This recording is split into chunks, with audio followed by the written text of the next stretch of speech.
So guys, kauwi nga lang natin, galing sa flight, pagod-pagod pa. Pero may pupunta ngayon sa bahay, si Sir Samuel. Bibili siya guys ng jacksock natin. 19,500, may kasama ng red leather case, may kasama ng edgeguard tape, saka isang overgrip. Nakita nyo naman guys, dito pa yung luggage natin, di ba tayo nakapag-unpack? Tara, i-meet na natin sa baba. So guys, dito na Sir Samuel, bibili ng jacksock. Ano po? Check nyo muna, sir. Scannable naman, sir, no? Scannable po. Ba't sa Smash X po kayo bibili pala? Nakita ko, tagal mo na nag-inquire Oo, eh. sir, yun. Pinag-ipunan lang din talaga, sir. Tapos, yung reputation nyo na din, nakita ko kayo sa YouTube Shorts. Sa Tapos, YouTube nyo ako nakita. kino-compare nyo to sa normal na US version din Ano na yun boomstick. Ayun, sir. Tapos, nakita ko ang ganda. Yan ang main ko ngayon, sir, jacksock din. Oo. Saka nakita ko, nag-inquire siya, 22,000 pa yung jacksock. So ngayon guys, 19,500 na lang. Laki na ng discount, ah. Ngayon, nagbaba na ako para mas ma-afford ng mas marami. Okay naman, sir. Kaya alam ko legit. Legit talaga yan. Kaya sabi ko, kung kinakabahan pa kayo sa akin, ewan ko na lang.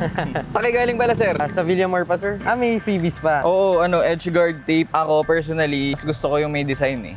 I mean, yung, ewan ko na Parang parang red may black video. yun eh. Oo. Yun yung gustong-gusto ko kasi pogi. Pero ikaw, kung gusto mo ng minimalist, Oo. lagay mo na lang yun. Clear naman yan, no, sir? Oo, clear.